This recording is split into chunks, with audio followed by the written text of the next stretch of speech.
আমার কলকাতা নিউজ, কথা হবে সামনাসামনি।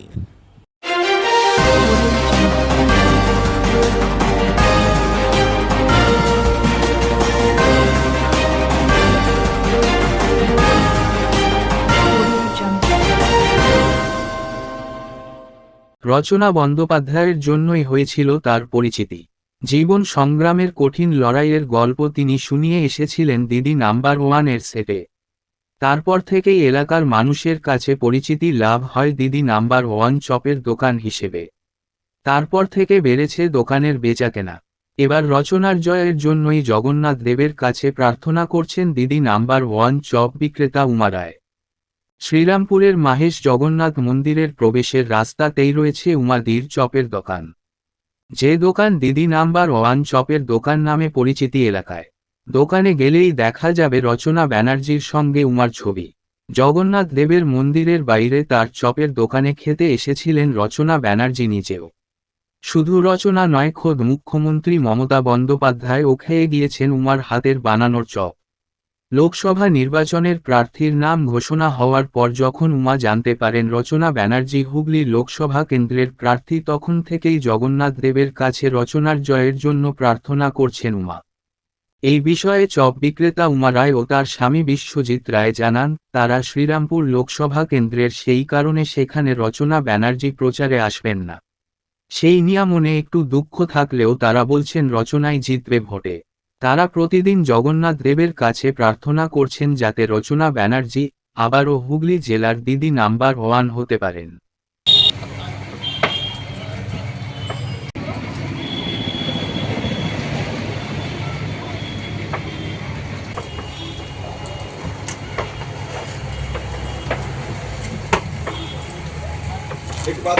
দিদি একটা খুব ভালো মানুষ চয়েস করেছে।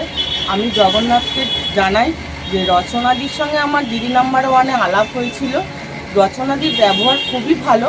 আমি চাই হুগলি জেলা থেকে রচনাদি এই ভোটে জিতুক বা বিপুল ভোটে জিতুক, আর দিদি 42টা সিট যেন 42টাই পায়, আর মা মাটি মানুষের যেন জয় হয়।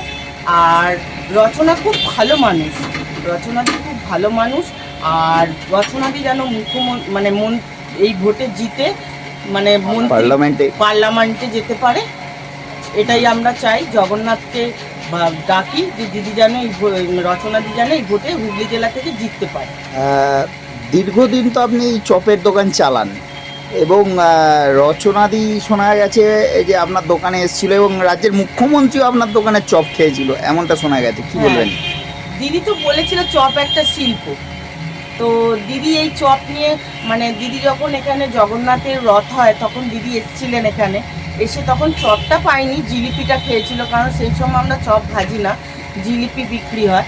তো দিদি এখান থেকে মুখ্যমন্ত্রী হওয়ার আগে আমাদের স্নানপ্রিয় মাঠে একটা মিটিংয়ে এসেছিলেন দিদি। তখন দিদি বলেছিল লঙ্কা ছাড়া ফুলুলি আমাকে করে দিতে হবে।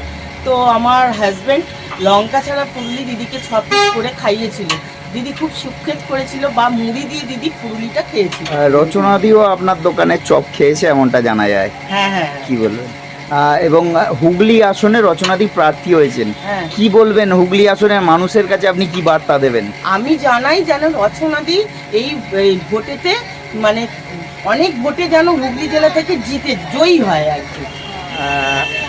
যদি রচনাদি আপনি যে আসনে বসবাস করেন শ্রীরামপুরে প্রার্থী হতেন, তাহলে কি করতেন? শ্রীরামপুরে প্রার্থী হলে তো রচনাদি বিপুল ভোটে আরো আমাদের এলাকার মধ্যে যদি হতো তাহলে কল্যাণ ব্যানার্জিও জিতুক, আমি বলছি না, কিন্তু রচনাদিও যেন আরো বেশি ভোটে জিততে পারত। ব্যক্তিগতভাবে রচনাদির সঙ্গে আপনার আলাপ পরিচয় বা যোগাযোগটা কিরকম?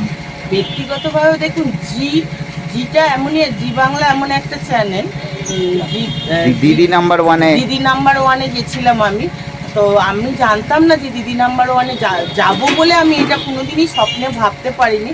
কিন্তু জগন্নাথের কৃপায় আমার বাড়ি থেকে এসে আমাকে এই দিদি নাম্বার ওয়ানে নিয়ে গেছিল।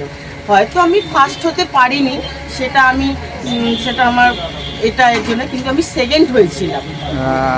সেখান থেকেই রচনাদির সাথে পরিচয়। হ্যাঁ, এবং ব্যক্তিগত যোগাযোগও আপনার সঙ্গে আছে এমনটা শোনা যায়।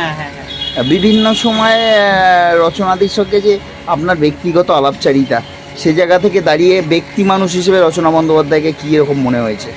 রচনাদি খুব ভালো মানুষ, বা মিশুখে সবার সঙ্গে কথা বলে, বা আমাকে তুই আমি যে দিদি নাম্বার ওয়ানে গেছিলাম, তুই করে কথা বলেছিল আমার সঙ্গে।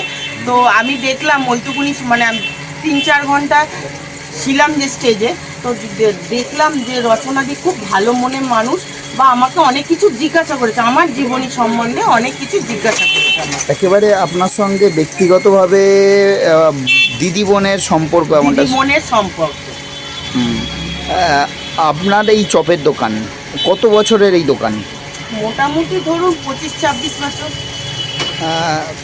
সারাদিনে কতক্ষণ দোকান খোলা থাকে? আমি এখানে 3:30টায় আসি, 9:30টায় বন্ধ করি। সকালের দিকটা এই চপের সব বাড়িতে তৈরি করা হয়। মোটামুটি কত পরিমাণ সেল হয় আপনাদের? একটা অ্যাজামশন কত কেজি মতো সেল হয়? 5,000 টাকা দিই। 5,000 টাকার মালপত্র সেল হয়। হ্যাঁ। এই যে রাজ্যের মুখ্যমন্ত্রী বিভিন্ন সময় বলেছেন যে চপ একটা শিল্প, সত্যি কি আপনাদের জীবনে তা সেটা? আমার জীবনে চপ একটা শিল্প। এবং রচনা বন্দ্যোপাধ্যায় হুগলি সিটে প্রার্থী হয়েছেন, যদি আবারও আপনার দোকানে চপ খেতে আসেন আমি আরো খুব বেশি আনন্দিত হব। দিদি যদি আসে তো আরো বেশি ভালো লাগবে আর কি। আচ্ছা, আপনি কত সালে লাস্ট দিদি নম্বর 1 প্রার্থী ছিলেন? এই 17 সালে। গেছিলেন 17 সাল। 17। অনেক অনেক ভাষায় বোঝানো যাবে না যে আমরা কত খুশি হয়েছি যে উনি একটা তো সঞ্চালক তো জি বাংলায় করতো। জি বাংলাকে প্রথম ধন্যবাদ জানাই যে এরকম একটা ক্যান্ডিডেটকে উনি চুজ করেছিলেন, জি বাংলাকে প্রথম। তারপরে দিদি সবচেয়ে বড় তো আমাদের বাংলার মা, উনি হচ্ছে আমাদের বাংলার মা। তো আমাদের কাছে গর্ব হচ্ছে আমাদের আমাদের সবচেয়ে আমরা জোর যেটা পাই, আমাদের বাংলার মা আছে, বাঘ আছে, মানে বাঘিনী যেটাকে বলা হয়। তো আমরা চাই দিদি যেন 42টাতে 42টা পায়। যে সমস্ত ক্যান্ডিডেট চুজ করেছে একদম 100% শিওর সবাই জিতছে। আমাদের হুগলি আসনের এই রচনা বন্দ্যোপাধ্যায় প্রার্থী হলেন, কি চাইবেন হুগলি আসনে আর মানুষের কাছে কি চাইবেন? মানুষের কাছে এই বার্তা দিতে চাই যেন দিদিকে বিপুল ভোটে যেন মানে ওনাকে জয় করে, যেন আমাদের বাংলার যেন জয় হয় ওনার হাত দিয়ে, যেন আমাদের বাংলা মানে বিশেষ করে আমাদের দিদির হাত দিয়ে, আমাদের মা বাংলার হচ্ছে আমাদের মা, বাঘিনী যেটাকে বলা হয়। রাজ্যের মুখ্যমন্ত্রী বিভিন্ন সময় বলেছেন যে চপ ভেজেও কর্মসংস্থান হয়। হ্যাঁ, আপনার জীবনে সেটা কতটা কার্যকরী? অনেকটা সফল। দিদি যেটা বলেছে 100% শিওর যে কিছু করে দেখানো যায়। মানুষ যদি মনে করে, চেষ্টা করে, যে কোনো জিনিস, আপনি ফুটপাতে যদি একটা আইসক্রিমও বেচেন, যদি আমরা যদি মনোপ্রাণ দিয়ে যদি ওটাকে ব্যবসাটা ঠিক মতো মনের মতো করতে পারেন, তাহলে দেখবেন আপনার ওখান থেকেও আমি অনেক কিছু করতে পারেন। তো একটা চপের দোকান হচ্ছে একটা শিল্প, দিদি যেটা বলেছে একদম 100% শিওর। মোট কত টাকার কেনা বেচা হয় মোট সারাদিনে? পার ডে আমরা চেষ্টা করি যতটা পারি, আমরা প্রত্যেকদিন বাড়ানোর চেষ্টা করি, কিন্তু হয়তো আমরা দুজনে করি তো অনেকটা কুলিয়ে উঠতে পারি না, কাস্টমার অনেক ফেরত যায়। তো সবটাই আমাদের এই জগন্নাথের কৃপাতে। তো জগন্নাথের সামনে পড়েছিলাম বলে যে বেঁচেও গেছি আমরা। আমি একটা সময় খেতে পারতাম না, আমাদের ফ্যামিলি এরকম একটা পজিশানে ছিল। তো এই চপের দোকান করে আমাদের সব কিছু হয়েছে, আমার মেয়েকে MA পর্যন্ত করিয়েছি। তো যাই হোক আমরা বাড়ি করেছি, তো ঠিকই আছে। তো একটাই কথা বলবো, জগন্নাথের আশীর্বাদ যেন দিদির মাথার উপর পুরোটা থাকে, যেন দিদি 42টাতে 42টা পায়। রচনা বন্দ্যোপাধ্যায় এই শ্রীরামপুর আসনে যদি ক্যান্ডিডেট হতো, দেখুন রচনা ব্যানার্জি ক্যান্ডিডেট হতো ঠিক আছে, দিদি যেখানে চুজ করেছে সেটাও 100% শিওর। তো আমাদের কল্যাণদাও কিন্তু খুব ভালো লোক, কল্যাণদা আপদে বিপদে সবার উপর ঝাঁপিয়ে পড়ে। তো আমাদের কল্যাণদাও একটা আমাদের বিশেষ করে শ্রীরামপুর ডিস্ট্রিক্টেতে, মানে হুগলি ডিস্ট্রিক্টে যেটা শ্রীরামপুরের বাঘ। না, হুগলি আসনে প্রার্থী হয়েছে বলে সরাসরি আপনি হয়তো প্রচারে অংশগ্রহণ করতে পারছেন না। শ্রীরামপুরে প্রার্থী হলে কি প্রচারে অংশগ্রহণ করতে? হ্যাঁ, নিশ্চয়ই করতাম। কল্যাণদাকে আমরা খুব ভালোবাসি, কল্যাণদা আমাদের আজকের তো না। কত কেজি আপনার এই যে চপের যে মেটেরিয়ালস, কত কেজি কাটে প্রতিদিন? পার ডে 15 কেজি 17 কেজি আমাদের বেসন লাগে পার ডে। কেন আমাদের পুরোই হয় প্রায় 600 থেকে 700 পিস। আর তার সাথে সয়াবিন আছে, ভেজিটেবল আছে, ধোকা আছে, ওম আছে, ক্যাপসিকাম আছে, কচুরি আছে, বেগুনি আছে, সব রকম চেষ্টা করি করার। আমাদের টোটালটা কিন্তু ভেজ, আমরা মানে কোনো পেঁয়াজ রসুনের কাজ করি না। আমার কলকাতা নিউজ, কথা হবে সামনাসামনি।